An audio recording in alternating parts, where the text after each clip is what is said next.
Okay, we're back. Thank you so much for those watching on YouTube. My name is Christiane. I'm going to be your session coordinator for today, and I'm here with Lynnea. I guess we could start introducing ourselves. My name is Christiane. I am a third year student at the University of Toronto. Well, I guess now fourth year. I am majoring in political science and I am doing a double minor in public law and international development studies. So without further ado, Linnea, you can go ahead and introduce yourself. Okay. Hi, everyone. My name is Lynnea Maki. I have been a lawyer for about a little over 2.5 years now. I was called to the bar in 2019. I'm working as a corporate lawyer. And so far, the journey has been good. It's definitely an adjustment from being in school to actually practicing law, but so far, so good. I'm looking forward to seeing how my career progresses. And I'm happy to be here tonight speaking with you. That's awesome. Thank you so much for the introduction. I guess we'll jump into some questions. Um, so the first one just kind of takes us a little bit back to your undergrad program. I know people who are watching, they're still in first year or they can be in grade 12 thinking about what courses they want to take. I know you graduated law school from, I believe it was the University of Ottawa, right? Yeah. Yeah. And then you went to Lakehead University. So if you could just maybe tell us a little bit about your undergrad experience, if there's any, specific courses that you recommend pre-law students take, anything like that. Okay, sure.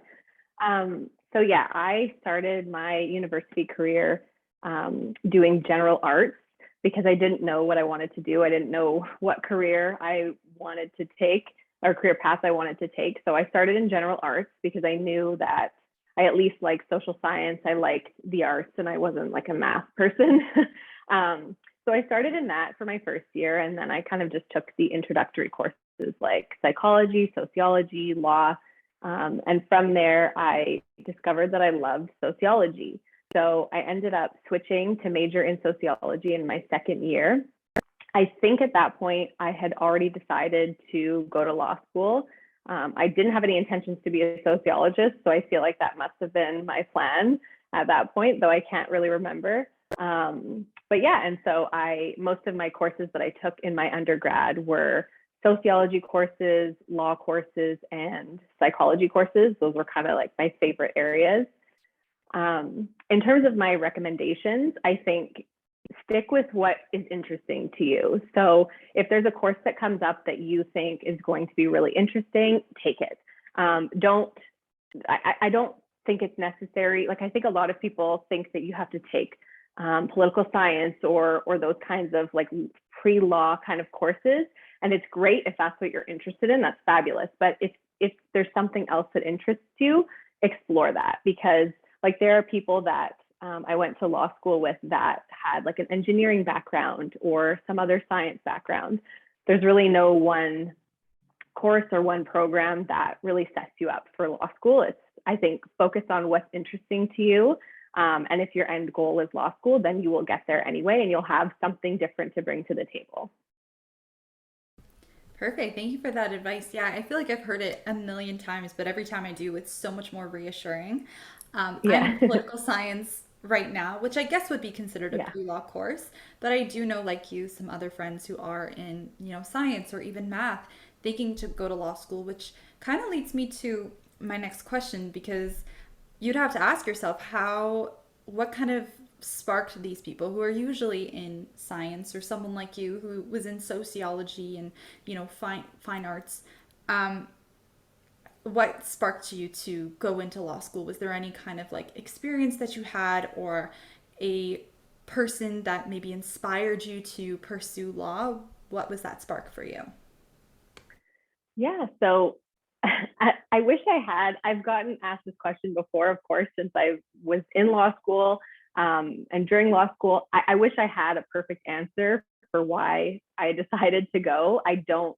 There was nothing in particular, no incident, no person that really um, did it for me. I think it was just a combination of um, being really interested in law. I took a couple law courses in high school and I loved them. And then I started taking law courses in university as well. And I just I just found it fascinating. I just thought it was so interesting. I loved looking at a fact pattern and trying to pick out the issues and doing the research and like kind of all of that stuff. I just thought it was so interesting. So that honestly was probably the main reason for me. My dad always used to say, he used to tell me that I should be a lawyer because I love to argue. He's not wrong, but so maybe that was part of it because there was a time when I was younger that I did want to be a lawyer, probably related to that. And then I kind of fell out of it and then fell back into it again.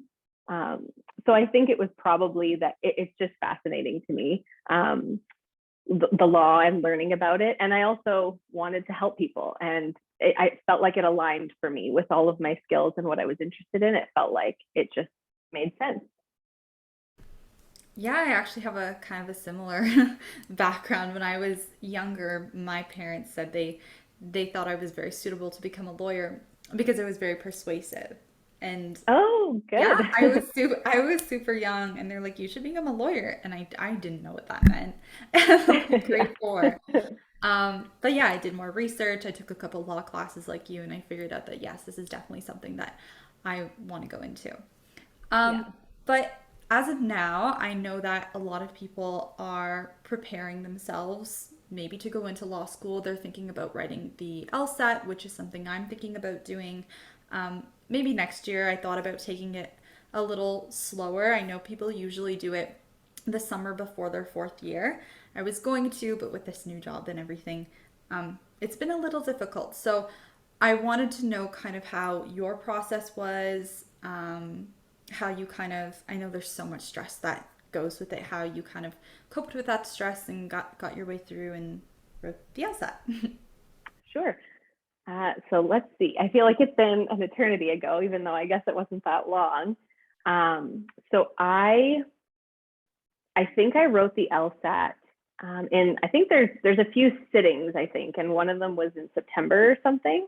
So I wrote it after my last year of my undergrad. So I think I had already graduated, and so like I took a year off between graduating from my undergrad and starting law school to work for a bit, to make some money, and then also to study for the LSAT and prepare to apply to law school because I didn't want to do it during my last year of my undergrad either. It's just a lot, honestly. So I did take a year off, and I and worked. I think I worked part time just during the summer that I was studying for the LSAT, and then like full time after that. Um, and yeah, it's definitely very stressful. It requires a lot of time, and I guess coping with the stress of it, because if you are working full time or you are in school, I imagine that that would be very challenging to do at the same time. It's definitely possible. People do it all the time, but it is a lot. I think the main challenge with the LSAT is just the time constraints. You have to be able to do not only understand and be able to answer questions, but also do it in a very tight time frame. So studying for that requires like the actual practice of the timing, and that can be a little bit challenging. But yeah, I think for me, because I took that year off, it did help me to like feel like I had the time to practice and to study before actually writing the LSAT. And so I think that that made it easier for me and a little bit less stressful. Still stressful anyway, but a little bit better. For sure. I think that's also really reassuring because I know sometimes I get really stressed about it, like, oh, when do I write the LSAT? And I talk to some of my friends and they're already studying for it, and I'm like, oh, I didn't even start. I got my feet in the water a little bit. I've been kind of researching, but I haven't really gotten into it. So I think it's also important to know that it's okay to take a break from like in between your undergrad and law school.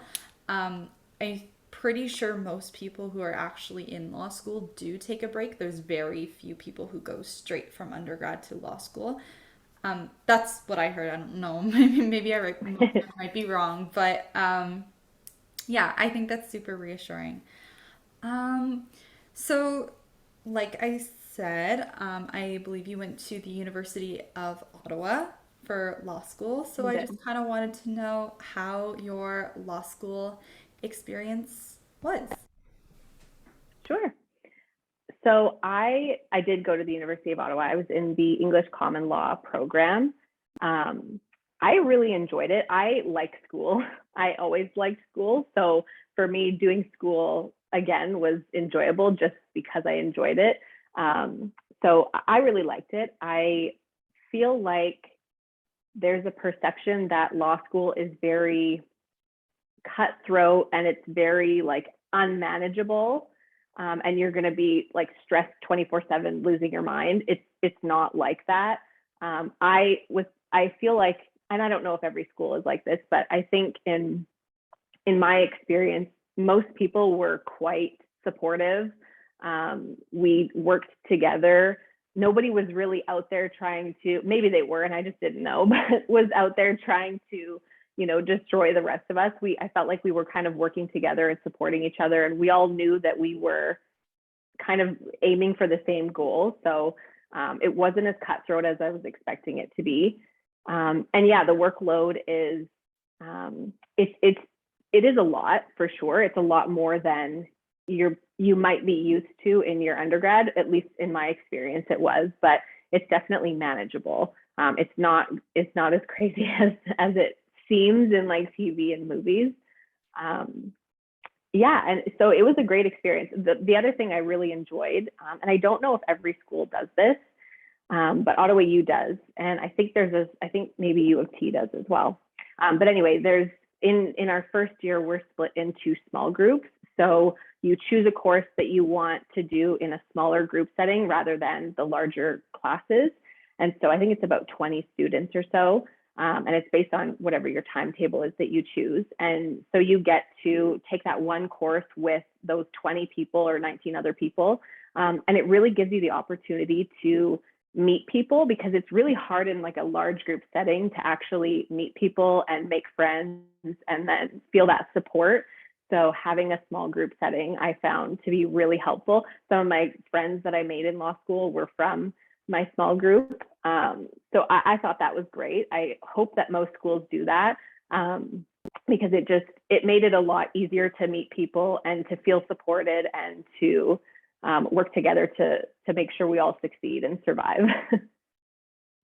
Yeah, it's great that schools do that. I don't know if every school does. I'm assuming that they do have some sort of like um, group thing, Yeah. in order to like, getting people to collaborate, because it is very daunting going in there.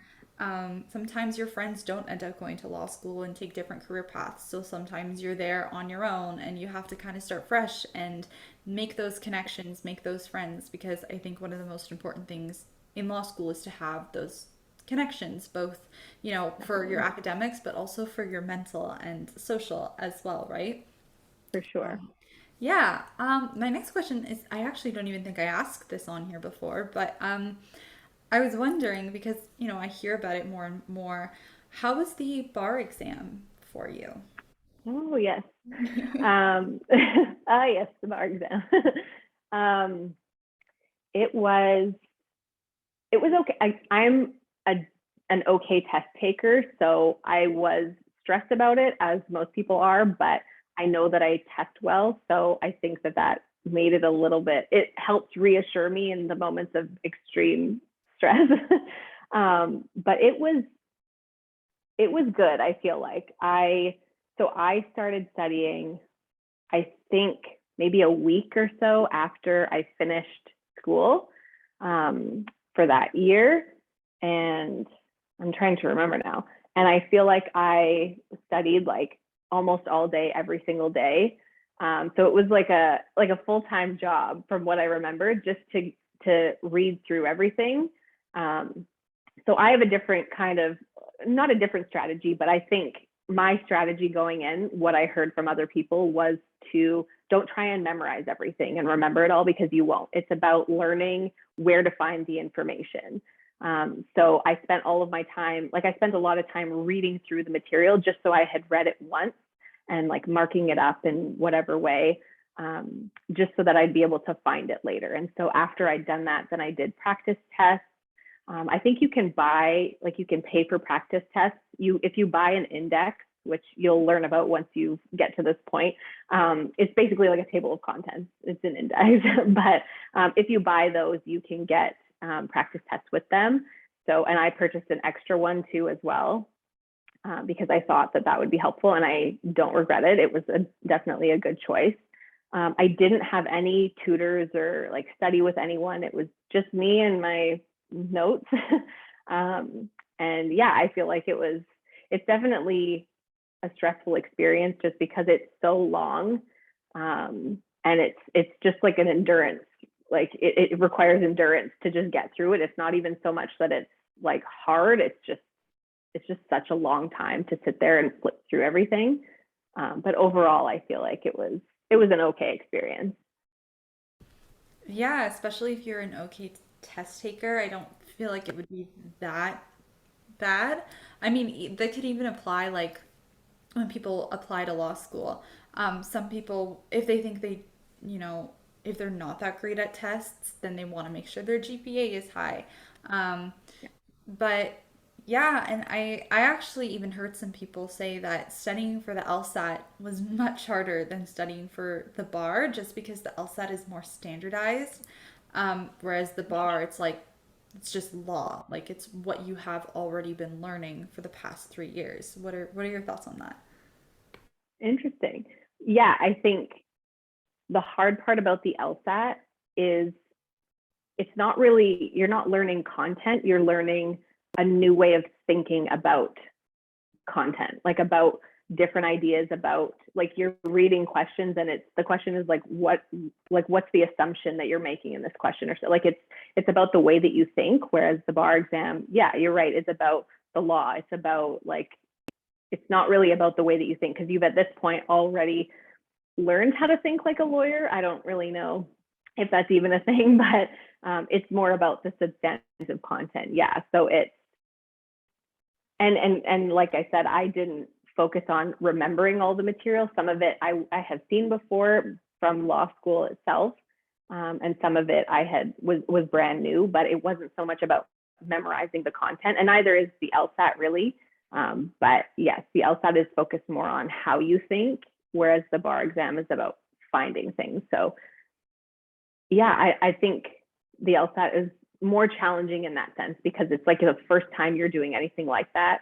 And it's not a normal test. Like the bar exam is a little bit more akin to a normal exam, where it's testing your content knowledge in a way.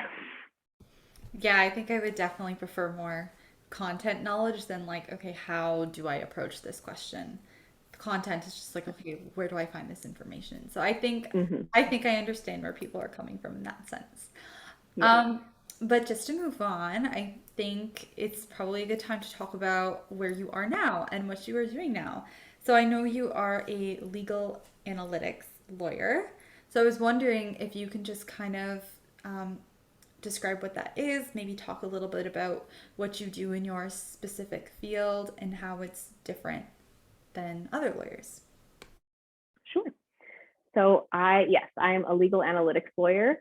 I work in corporate law. I do a lot of transactional work. So most of what I do now is legal due diligence.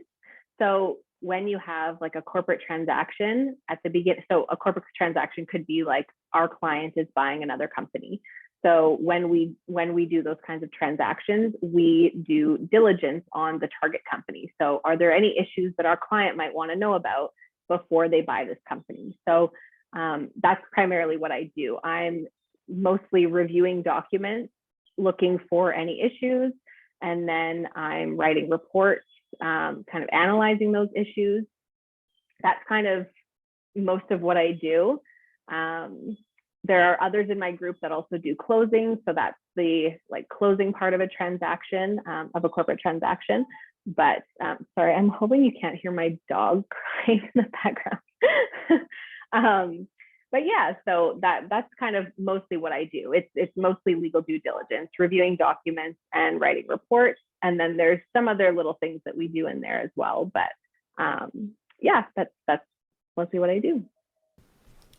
Was this something that you always wanted to go into? I guess like the other question, maybe what sparked you to go into this kind of field rather than something like criminal law or family law, like, like the not typical, but I would say like stereotypical kind of law fields. Mhm. Yeah. Yeah, so no, I did not always want to do corporate law. I never thought I would be working in corporate law. When I started law school, I thought I was going to do environmental law. And then at some point, I decided that I wanted to do criminal law. So I actually articled in criminal law. And then I don't love litigation. I don't really like going to court and like arguing every day. That just wasn't really, at the time, it wasn't what I wanted to do. I wanted a more solicitor style role. So transactional work and working in corporate law is very solicitor based. So I don't have to go to court, and so I liked that. But yeah, I never planned to do corporate law. It just the job was posted, and it is a non-traditional associate position. So I never wanted to do like big law, that they call big law, and I guess I kind of am now. But I worked in a group in a larger firm, and it doesn't feel like big law. It feels like it's a non-traditional position. So it's very different than like a traditional associate role in corporate law, which I love. So there's a little bit more variety in what we do. We get to do a little bit more innovation. And yeah, so it's worked out really well. I didn't think I was going to be here, but everybody always told me that you have to keep your mind open when you go to law school, because I've met countless people who liked something and then ended up not liking the practice of it and vice versa. So it was a lesson in that. But yeah, so far it's been great. That's great to hear. That's amazing. I mean, I want to go into either criminal law. I don't know. Criminal law seems a bit much. Um, I'm watching the Amber Heard and Johnny Depp trial, and it just seems too Oh much. yeah. So I don't know. I think something a little more like low key, maybe behind the scenes. But once again, like you said, maybe I'll go to law school and I'll change my mind again. So it's really just always changing. My next Mhm. question, it can be maybe it's a little broad, but what is a typical day in your career like in terms of responsibilities and tasks? So let's see, what did I do today? So today I started the day by, today was probably an average day. So I started the day by reviewing comments on, so we draft written reports. And so we send them to other lawyers in the firm, the deal team, they're called the deal team. And so they would review it and provide comments based on their understanding of the deal. And then we sometimes have to update our report. So that's what I was doing. I started the day off this morning, reviewing those comments and updating our report. Um, After that, I was reviewing documents. So we have another transaction that we're working on. And so I'm reviewing some of the documents on that, looking for specific items that relate to the kind of transaction that it is. So relevant provisions, and summarizing those. Um, a lot of times, once I've done that, I will either draft, it's like a summary of those documents for a written report, or I will be updating a report based on new documents that we have seen. Um, that's probably what most of my days consist of. It's like reviewing documents, writing a report, or updating a report, and then moving to another project and reviewing documents and updating a report. That's probably most of what I do. Occasionally, like we have meetings in there. Today we have these meetings where we get together, and sometimes like every couple of weeks we'll do something fun. So today we played a game. It's just like 30 minutes, but it just kind of like gives us a chance, because we're virtual, most of us. So it gives us a chance to kind of to socialize a bit. So that was fun. And then, yeah, sometimes I'll be reviewing like other kinds of agreements, but a lot of it is just reviewing and writing reports and emailing, responding to emails. Email correspondence is definitely a big thing as a lawyer. Yes. But speaking about socializing, my next question is that When do you have time, or I guess how do you balance a social life or, your own personal life with a heavy workload like that? Yes. So this was one of my number one questions when I was deciding to become a lawyer, when I became a lawyer, when I was looking for a job, um, because having a balance is really important to me as well. So one of the reasons that I wanted this particular role is because it is a non-traditional associate position. So the hours are a little bit more reasonable. So a normal corporate associate is supposed to be available basically 24/7.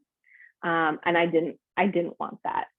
So in my role, it's mostly 9 to 5, but occasionally we have to work evenings and weekends. So for example, this past weekend, long weekend, we had this new project to do and a very tight timeline. So we did a little bit of work on the weekend, but it was like an hour and a half or something.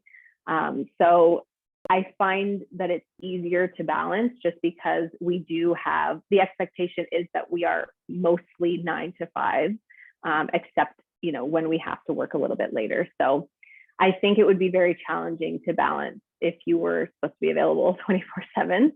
But that's where I think having a good idea of what your values are, what you want, and being able to set boundaries for yourself. So, do you want to be working every single day? If you don't, then perhaps that's a boundary that you set. So maybe a couple days a week, you say that you have to log off at a particular time so that you can do the things that you want to do, and be upfront about it so that if you're getting once you've started a job, you're not going to say it in your interview but necessarily, but making it clear that you need a balance in your life, I think is useful so that people know. But yeah, it's just a matter of knowing what you value and being able to set boundaries and say, like, I have to log off at 6 o'clock today, but I can get to this tomorrow morning or something like that. I do that sometimes as well. So yeah, it is a challenge. I think it's something we're all still trying to figure out. Yeah, are they accommodating to that? Because I guess, okay, maybe it's just a common misconception that I have and maybe a lot of other people have, but when I think about, lawyers, especially corporate lawyers and people who manage these corporate lawyers, when I think about them, I think about no, like this is the deadline. You can't log off at this time. Like you need to stay on. So yeah, would that be a common misconception about lawyers that people hear that they're not accommodating and not sensitive to your personal life? I think it can be. I think there are definitely lawyers and law firms that don't have a culture where you're allowed to have a life, basically. I think that I don't know that it's a misconception per se, just because I do think that exists. I think now, especially from the pandemic, there has been a bit of a shift to lawyers, younger lawyers, especially now, not wanting to have to be available 24/7. Like it's not, it doesn't allow us to have a life. And that's just not, if we have to sacrifice everything to become partner or what have you, it's just not worth it. So I do think that there is a bit of a shift. There are definitely going to be firms and lawyers that are not accommodating. It always depends as well, So on this, for example, this particular deal that we did this weekend, it was like we had a hard deadline. It was people had to be available, otherwise we just couldn't meet it. So sometimes you have those instances where you just know, like, this is one of those times I have to sacrifice what I might want to do this afternoon to do a little bit of work. Whereas then the next time, the next day when something else comes up, you can say, you know what, I worked yesterday or I worked this weekend, so I'm not available tonight, but like maybe tomorrow. So I find it's just kind of about having a balance, and also knowing that there are going to be times when a deadline is a firm deadline and you just have to suck it up. And there are times when it's a little bit more flexible. And we also, in my group, we work as a team. So if I'm not available, somebody else might be available to do what I need to do, and vice versa. So it gives us a little bit more flexibility, and they are quite accommodating because we all want to do a good job and deliver excellent work products while also having a life. So I feel very fortunate to work in a group where that's prioritized for sure. That's really good, and I hope in the future I could work in a firm like that and with a group like that. Um, and I guess just a question off to the side, because I was kind of thinking about this when you were talking about your field and what you do. How long uh, does kind of like, I guess you would call them like a case last? Like how long would you work with your client? Like let's say if they want to purchase another company, how long is that process? I think that's a better way to put it. Yeah. So it varies depending on the type of transaction. So we do a lot of acquisitions. So where either our client is buying another company or they're selling their own company. Um, it varies. I would say, generally speaking, it's maybe a couple of months. Like this transaction that we just did, it was about the span of a week. It's like finishing up now kind of thing, like which is very fast. But sometimes it will it will be over the course of a couple of months. Generally, the bulk of what we do on a particular deal is done within probably 2 to 4 weeks, or I would say something like that. And then there might be a little bit of work after that, but not quite to not the same workload. So the really intense workload would be for about a couple of weeks, and that's intense for the whole team is in not just like one person who's working on it, but like all of us working on it. It's a little bit more busy, and then it's just kind of trickling away after that. I hope that's accurate. I'm gonna have to think about that one later and be like, oh, that was wrong. No, no, that's okay. It was just like a small question that I had. It kind of popped in my head when you were talking about your field and For sure. transactions and whatnot. Yeah. Um, but I think we've reached our last two questions, and these are my favorite questions to ask. And they kind of overlap with each other, and you'll see why when I ask them. But the first one is that if you can go back in time before you went to law school, maybe even before you went to undergrad, and you were able to talk to your younger self, what would you tell that person? Okay. Great Like, question. what advice would you give that person? I guess not so much tell, but like what advice, yeah, what advice would you give them? Yeah. Okay.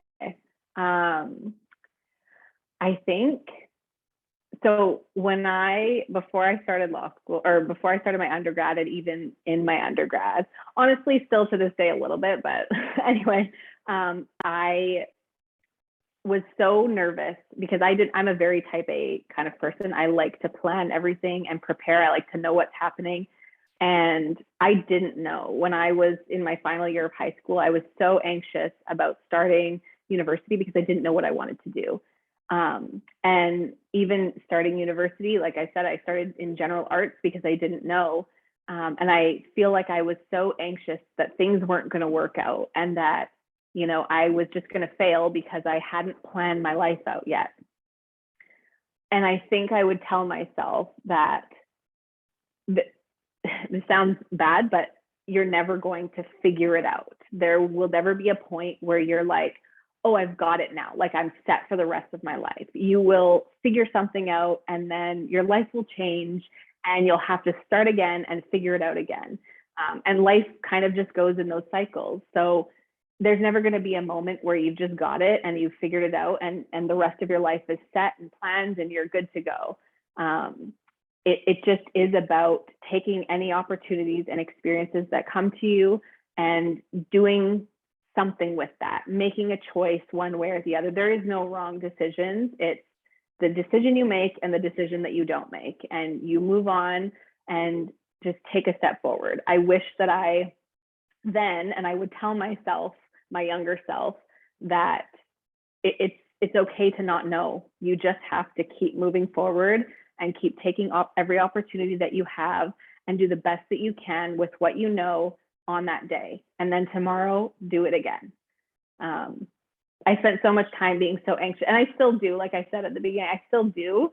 I still do spend so much time trying to plan everything, but I know now that I'm never just going to figure it out. It's one day at a time, and it will all work itself out, even if it feels like it won't. Oh my gosh, I love that because I feel the same way. I felt the same way in high school. I still feel the same way. Sometimes I think I'm like, what if I go to law school and I completely hate it? Like, what happens? I worried about that too. Then what do I do? You know, like Yeah, I so it's hard, yeah, but yeah, I like what you said, just take it, one day at a time, one step at a time. Even I heard people say take it an hour at a time. Because that's how fast your life can change, and that's yeah, how fast a new opportunity can come to you. yeah, Um, so yeah, I really do like that yeah, advice. And my yeah, sister now, she's actually in grade 12 and she's going into university next year, and I don't think she wants to go into law, but she still doesn't know what she wants to do, and I can see that there's a lot of anxiety within her as well. And I see myself in her, so I am going to take the advice that you gave me and give it to yeah. her. So yeah, Good. Yeah. I And guess. I will add to that too, it's never too late to start again. So if you start law school and you've done a year and you hate it, you can always start again and do something else. It's never too late for that. It feels like it is, but it isn't. It's never too late to do something you love. No, and there's a whole bunch of people who go to law school when they're, they have kids, they have a family, and then Yeah. all of a sudden they're just like, you know what? Maybe I want to go do my master's, or maybe I do want to go to law school. And then they go and they become lawyers or they become, professionals in whatever they study. So I think yeah, you're right. It's never too late to do anything. Hmm. Life is too short to say that it's never to say that it's too late. So Yeah. yeah, I love that advice. And like I said, I think that question really overlaps with our last question because it was basically, many of us are heading into the direction of becoming lawyers, and I know this can be very exciting, but it could be so daunting and stressful at the same time, very worrisome. So, I don't know if there's any other pieces of advice that you can give the next generation of aspiring legal professionals. I know the advice that you just gave was amazing, and I will definitely take that into, keep that in my head whenever I feel stressed or anxious. And I know the people watching will definitely benefit from that. But if there's any piece of advice that you can give to us pre-law students that maybe want to follow your footsteps, um, yeah, you can go ahead. Sure. Um, I think I would say when you start law school or before you started law school or right in this moment as you're watching this, define what success means for you, taking into account your values, the lifestyle that you want, what you're interested in, um, and that will be your goal. And it will probably change over time as your life changes. You might decide that you value different things and your idea of success changes, but that should be your idea of success should be what you're aiming for. And when you go to law school, you will find, and this might also happen in your undergrad or before law school, you will find that people tend to steer you in one direction. And I felt this when I was in law school, that there is one path to success. Success looks like this, and there is this one path to get you to that end goal. And if you don't follow that path, you will not succeed. Um, and that's not true at all. There are many different versions of success, and there are so many different paths to get there that it doesn't matter what your life looks like, what you've done, what you've decided that you don't want to do. You could have done 4 different programs and decided you hated them all and then started again and then went to law school. You could have become a doctor first and then gone to law school. There is no formula for how to become a lawyer and how to achieve success as a lawyer or in any other career. And I think you have to remember how you define success and just know that there's no one way to do it. When I was, to use an example, when I was in law school, it was, so big law was the ultimate goal. And you had to do like the on-campus interviews. which in first year are only in Toronto. And I am originally, like, I'm living in Thunder Bay. I'm originally from Thunder Bay, and I was in Ottawa for law school. That I had like no interest in going to Toronto. And so, your goal is to do the on-campus interviews after your first year, and you get a job after your first year, and then you go to your second year and you do an internship, or you get a job, and then that will lead you to your articling, which will lead you to your job. And it was this like formula, like a set of steps. And after my first year of law school, I didn't get a job. I applied to a bunch. I didn't apply to the OCI. I didn't do the OCIs because I didn't want to go to Toronto. And so I spent so much time thinking I should have done that. Like, I should have just gone to Toronto. Everybody else was going to Toronto, people that were from there. And I felt like I failed because I didn't end up getting a job. And I thought, I'm never going to succeed. I'm never going to get a second year job now. And I'm never going to get an articling position. Like, I'm done. And so actually after my first year, I started making YouTube videos about law school, about my experience, because I was looking for that. I was looking for someone to make me feel better about the fact that my trajectory was now different. It changed, and I didn't know what I was supposed to do, and I didn't want to fail. So I started making YouTube videos, and that's what I did for that summer, and I continued it on in law school. But I ended up getting a job after my second year, and I did an internship that same year. That internship led to my articling position, and I ended up getting a job totally unrelated to that. And it's worked out fine. And I'm not, like, my definition of success might be different than yours. And I'm not saying this is the path that everyone needs to take. My point is that it's probably not going to work out the way that you think it will, but it's certainly not going to work out the way that everybody tells you. There is going to be a path for you. And even if you stumble, even if you fail a course, if you fail the bar exam, it doesn't matter. If you keep trying, if that's what you really want, if you keep trying, you will get wherever you need to go. You just have to understand that your path is not going to be linear, and that somebody else's idea of how you are supposed to get somewhere or where you're supposed to go doesn't matter. Don't let anyone tell you that you have to do things a certain way.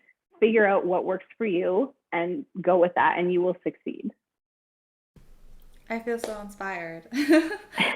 Honestly, I feel so inspired. That was amazing advice. That's probably one of the best advice that I've heard on here from the lawyers that have come on here, because I feel like, I mean, even the way we ask the questions sometimes, it's like, okay, well, first you go to undergrad, then how's your LSAT, then how was law school experience? Like, it's like set. And a lot of the lawyers that I've talked to, and not just lawyers, but like the way I was even taught in school, it's like, okay, you do this, then you do this. It's like a step by step process. Um, but that's so like set. And yeah, no, I totally agree with you. I think everyone should just define what success means to them. And if it takes a little longer to get there, so be it, right? Like, it's all That's just part of okay. the journey. I love that. I love that so much.